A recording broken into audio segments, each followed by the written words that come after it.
we got to talk about King Solomon. So, for those of you who don't know, Solomon was the son of David and Bathsheba. One of the things that made Solomon so special is that he was hands down one of the wisest kings to ever exist.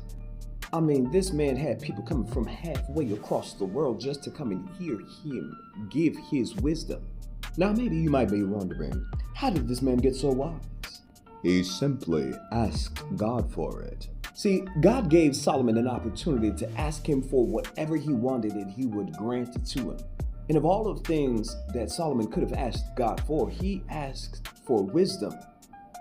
God was so well pleased with Solomon, he gave Solomon not only wisdom, but the wealth. He said, because you have asked for wisdom, I'm going to bless you. Over the course of his reign, Solomon grew to have over 700 wives. Where did he have the time? 700 wives and also 300 concubines. Just in case you don't know what a concubine is, look, just know that man was busy. Now, God gave Solomon specific instructions not to marry a particular type of women. God told him, if you marry women from this particular culture, they will turn your heart away from me. Guess what the man did? He done did it anyway. Now, the thing is, they didn't turn Solomon's heart away from God right away.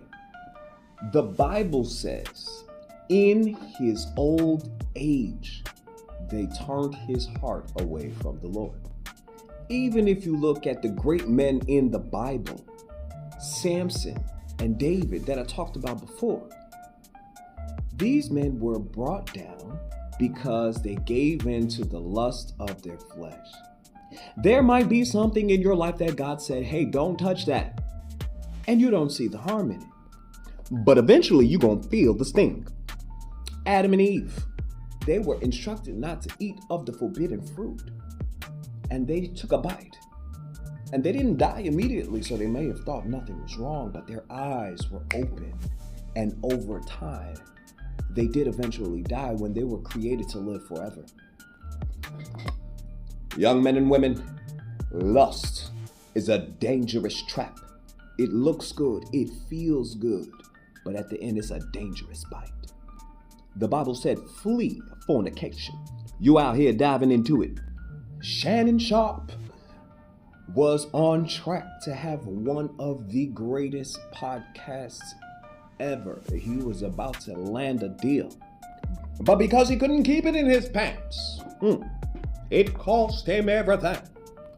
Fellas, I hear the Lord say, keep it in your pants. Ladies, I hear the Lord say, shut the doors of the church. Close the doors of the sanctuary. I'm not gonna sit here before you and pretend like it's easy. In the summertime, I'm something like Little Caesars.